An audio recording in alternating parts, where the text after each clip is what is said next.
Alright, hello, my name is Ahmed and I'll be reviewing this wonderful piece of equipment today. It is a Lightbox. It's very light. Anyway, it's a portable USB powered Lightbox. It's just kind of a micro USB situation here. Kind of plug it in to your laptop or whatever. And it has these rubber stoppers on the bottom side so it's not going to move around. And it's pretty cool, you know? It's has three settings. It has light, well, I guess dim, medium, and then full blast. And you might be wondering, why? What's the point of this? What do you do with one of these? And as an artist, if you're an animator, you can use it for drawing different frames for your character. You could draw one frame and then have another piece of paper over it, and it makes it a lot easier to trace if you have light kind of beaming through your piece of paper. Or if you wanted to take one of your drawings and ink it, you would have your pencil drawing here and then another piece of paper on top, and you ink it, accordingly.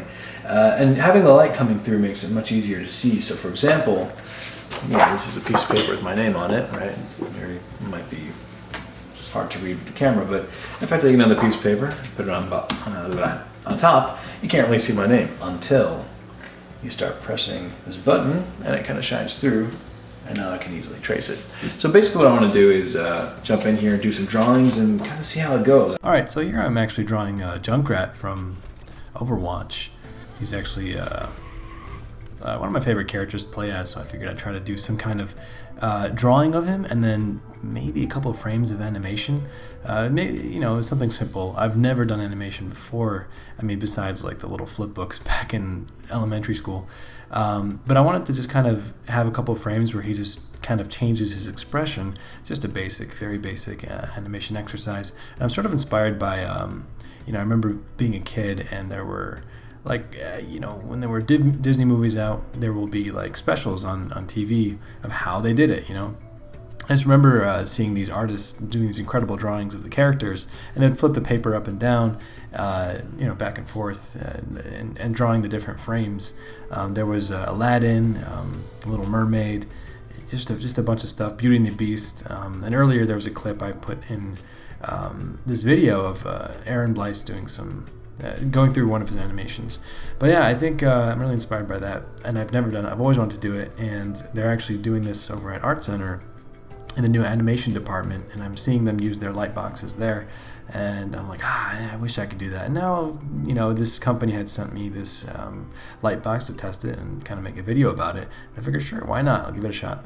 It's really fun and liberating. I find myself enjoying drawing, a lot. It took me about maybe 3 hours to finally make myself sit down and start drawing. The warm-up took 3 hours because I was drawing a bunch of awful drawings and nonsense before I started recording, and I was so miserable. I'm like, I'll never have anything good.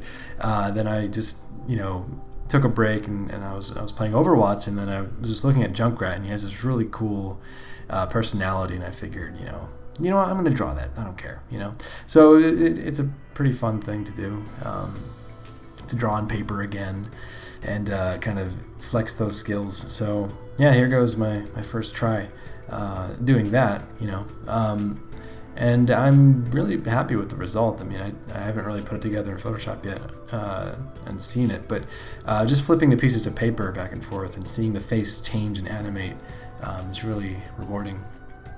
And it's like, I think the light board itself, by the way, is pretty neat. Like I said earlier, it's very light, and it does heat up a little bit after a couple hours, but that doesn't really bother me.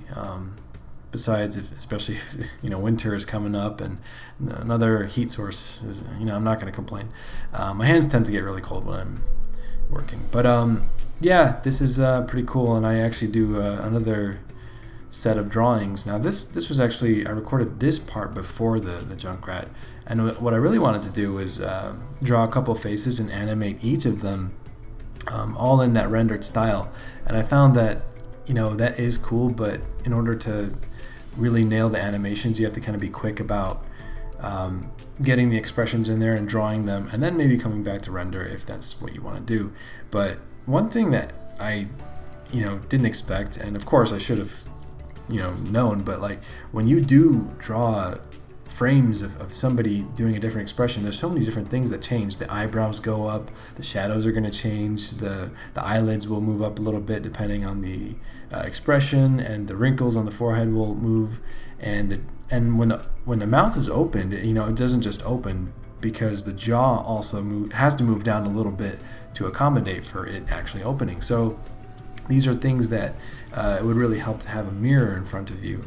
Or I know that in Disney, I've seen like the behind the scenes of Frozen and all that stuff, and they have they'll record themselves actually doing the things and acting out the parts of the character, and that's a part of animation, is that you have to, well, you should at least try to act a little bit, because that's going to show up in your work. If your animations are sort of just stale, and they look lifeless, and it's just not a good thing. So yeah, I mean, acting it out. That's, of course, if you're interested in animation as a career or just a hobby, whatever.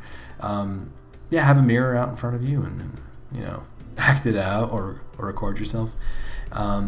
Anyway, yeah. So for this one, by the way, I started out with that drawing, and as I'm tracing it, I noticed that I ended up changing his skeletal structure a little bit, because the first one is more kind of bulky, and then he kind of gets skinny by the end of it. I wanted him to kind of look surprised in the end, like, oh no, really, kind of thing, like, from tough guy to concerned kind of look. And in the third frame, I think I actually ended up flaring his nostrils a little bit, kind of I think it's the subtleties that you do in your characters that will kind of make them look and feel a little bit more believable. And having never done this before, these are kind of just things that I'm assuming about it, and jumping in there and seeing how it goes. And I gotta say, I had a great time.